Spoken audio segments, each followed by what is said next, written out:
They say the law is blind. But when the condemned is an 18-year-old girl, people can't help but stare.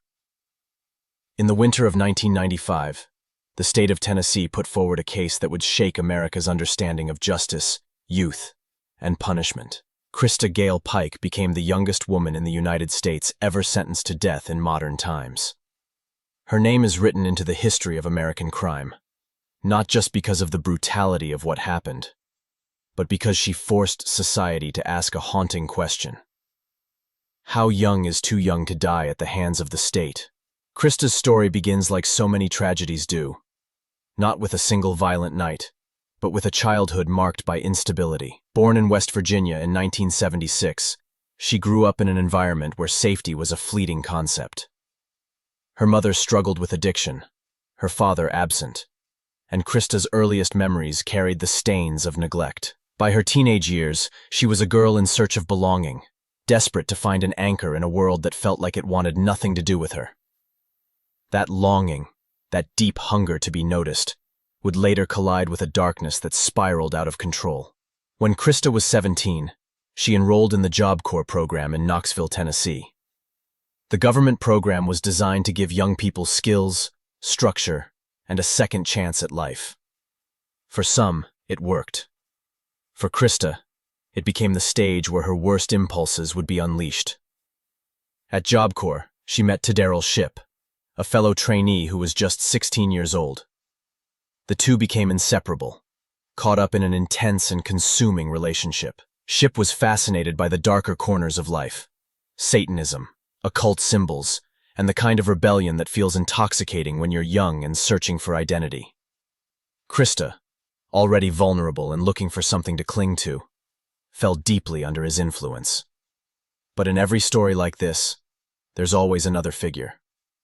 Someone who steps into the orbit of the doomed and becomes the spark that sets everything ablaze. Her name was Colleen Slemmer. Just 19, Colleen was another Job Corps student.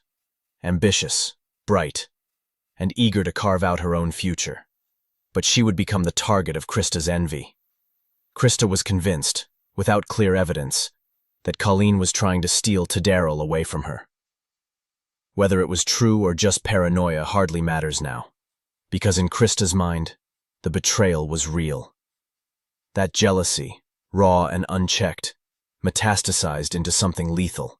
On January 12, 1995, Krista lured Colleen away from the safety of the Job Corps campus. The promise was simple. They were going to smoke marijuana together.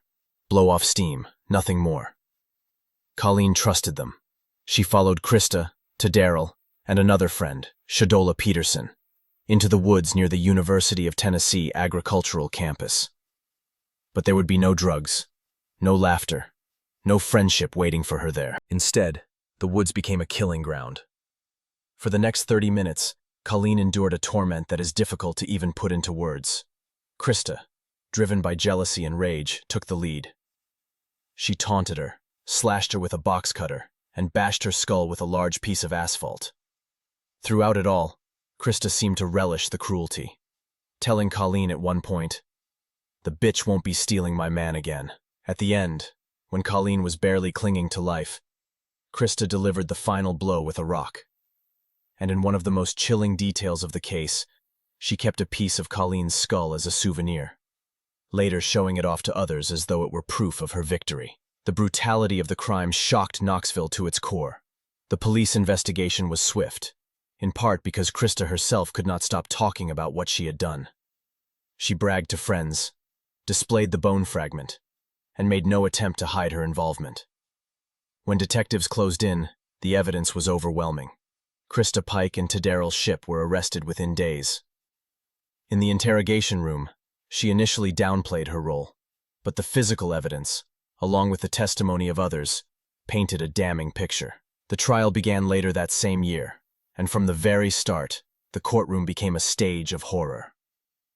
Prosecutors presented the details of Colleen's murder with unflinching clarity. The brutality, the premeditation, the coldness, all of it painted Krista not as a misguided teenager, but as a calculating killer. The defense tried to argue that her childhood, her mental health, and her toxic relationship with Daryl played a role. They pointed out her history of abuse and neglect, the instability that left her vulnerable to manipulation. But in the eyes of the jury, none of it outweighed the savagery of what she had done. On March 30th, 1996, Krista Pike was sentenced to death. At just 18 years old, she became the youngest woman in modern U.S. history to face execution. Darrell Shipp, being 16, was too young for the death penalty. He received life in prison. The disparity between their punishments only added fuel to the debate about Krista's case. Was she more culpable because she was legally an adult, even though she was barely older than Darrell? Or was she made into a scapegoat, punished more severely because society was horrified at the idea of a teenage girl capable of such brutality? As the years passed, Krista's case became more than just a line in a crime report. It became a lens through which people debated juvenile justice, mental health, and the death penalty itself. Advocates against capital punishment highlighted her youth, her trauma, and the fact that adolescent brains are not fully developed. They argued that condemning an 18-year-old to death ignored the science of psychology and the possibility of rehabilitation. Others, however, pointed to the sheer brutality of her crime. They argued that age did not excuse sadism, that Colleen's suffering demanded the ultimate punishment. Inside prison, Krista did little to help her own cause. In 2001, she was charged with attempted murder after she and another inmate tried to strangle a fellow prisoner with a shoestring. That incident painted her as dangerous even behind bars, undermining claims that she had matured or found redemption. In interviews, she often portrayed herself as misunderstood, shaped by forces beyond her control. But for Colleen's family, those explanations felt hollow. Their daughter was gone. Her life brutally ended before it even began. No amount of context could erase that loss. Today, Krista Pike remains on Tennessee's death row, the only woman there. Her appeals have stretched on for decades, with her legal team arguing that her youth and mental health should spare her from execution. They cite international human rights standards, noting that most of the world has moved away from executing young offenders. But Tennessee has not moved. The state still sees her as the young woman who led another into the woods and did the unthinkable. The story of Krista Pike is not one with easy answers. On one hand, she embodies the harsh reality of youth gone wrong, of jealousy turned into a weapon, of a vulnerable girl who became a killer. On the other hand, her case raises uncomfortable questions about the very nature of justice. If we believe teenagers lack the judgment to buy alcohol, to rent a car, to vote, can we believe they have the judgment to deserve death? If trauma and neglect warp a child into someone capable of violence, does the state have a responsibility to punish or to understand? And at what point does compassion end and accountability begin? Krista's name may forever be etched in history as the youngest woman sentenced to death in the United States. But her legacy is not hers alone. It belongs to Colleen Slemmer, whose life was cut short, whose future was stolen. It belongs to the families who grieved, to the jurors who made the impossible decision, to the lawmakers and activists who still argue about what should happen to her. It belongs to a society that continues to wrestle with the same questions every time a young offender commits an unthinkable act. The woods in Knoxville are quiet now. Time has long since erased the evidence of that night in 1995.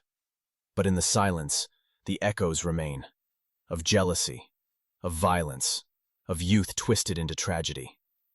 And as long as Krista Pike sits on death row, the debate will rage on. Is she the monster her crime suggests? Or is she the broken child her past reveals?